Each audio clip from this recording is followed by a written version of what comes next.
सभी को राधे राधे, जय श्री राम। आप सब कैसे हैं? आइए आज हम चर्चा करेंगे 2026 में धनु राशि वालों के लिए कैसा रहेगा। मैं कामना करता हूँ माँ जगदम्बा से, गणेश जी से कि आपका जीवन अच्छा रहे। बस यही हमारी प्रार्थना होगी। हमारा वीडियो शुरू से लेकर के आप अंत तक देखने का प्रयास करना। देखेंगे तो निश्चित है आपको कि कुछ ना कुछ मिलेगा।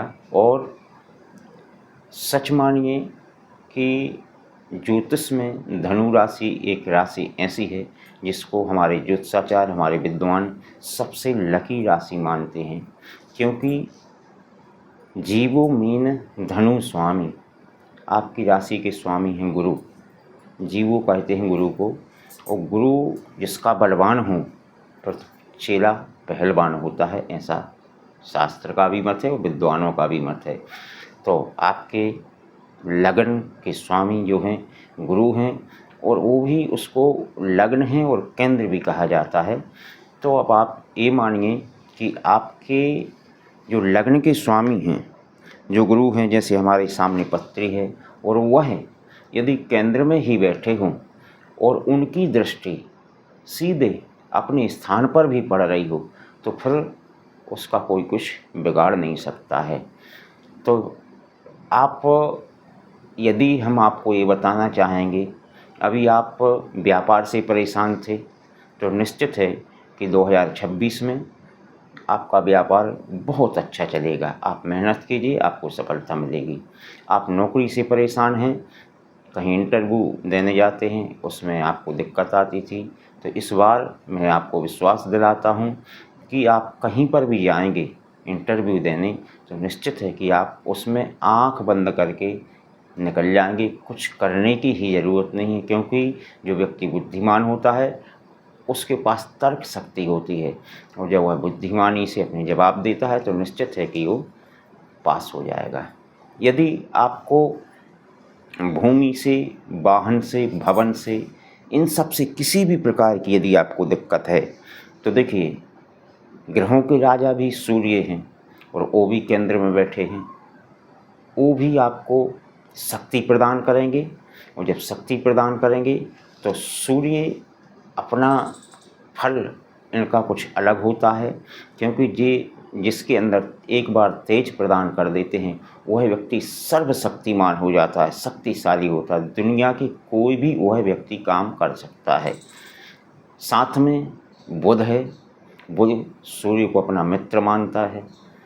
इस स्थिति में यहाँ पर बुध आदित्य योग भी बन जाता है, और जब बुध आदित्य योग किसी का केंद्र में बन जाता है तो फिर सोने में उसका सुहागा हो जाता है। तो निश्चित मानिए कि 2026 जो आएगा आपका, ये आपको प्रत्येक वर्ष से जो अभी तक आपका जीवन बीता है, यह सबसे उन्नति वाला समय होगा। बस आपको मेहनत करने की ज़रूरत पड़ेगी। यदि आप अभी तक भूमि को लेकर परेशान हैं या वाहन नहीं खरीदा है, तो इस वर्ष में आपको कहीं सुंदर सा मकान भी मिल सकता है, आप नई गाड़ी भी खरीद सकते हैं, और अन्य प्रॉपर्टी के योग भी बनते हैं।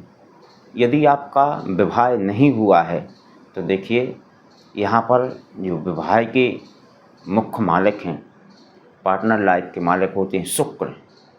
सप्तम एक स्थान ऐसा है जहाँ पर स्त्री का विचार किया जाता है, पत्नी का विचार किया जाता है। तो यहाँ पर सीधी दृष्टि अपने घर पर पड़ रही है, क्योंकि पश्यन्ति सप्तमम सर्वे शनि जीव कुजादया।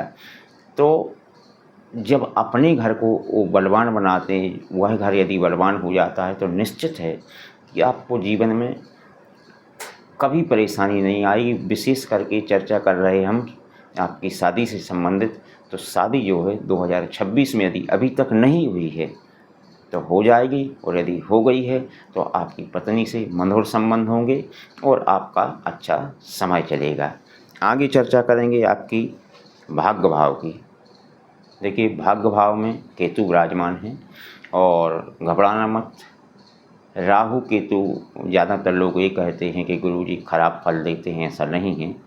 आप हमेशा ध्यान रखिए, राहु केतु एक ऐसे ग्रह हैं कि जिस घर में बैठ जाते हैं उस घर के अनुसार ये फल करते हैं, और यह कुंडली का सबसे लकी स्थान माना जाता है भाग्य भाव। क्योंकि जिस व्यक्ति का भाग्य अच्छा होता है, कहते हैं कि वह व्यक्ति को करने की कुछ ज़रूरत नहीं पड़ती। तो यहाँ पर केतु आपको बहुत अच्छा फल देंगे, नवम स्थान में बैठे हुए हैं। आप केतु की आराधना भी कर सकते हैं तो और अच्छा हो जाएगा। बाकी आप पढ़ाई करते हैं तब भी यहाँ पर स्थिति आपकी बुध की अच्छी है, आप पढ़ाई में अच्छे अंक लाएंगे। मेहनत आपको करना है, भाग्य आपका साथ निश्चित देगा। आज के लिए इतना ही। अब आपसे अगले वीडियो में मिलेंगे। यदि वीडियो अच्छा लगे तो लाइक करना, शेयर करना, सब्सक्राइब करना ना भूलें। जय श्री राम।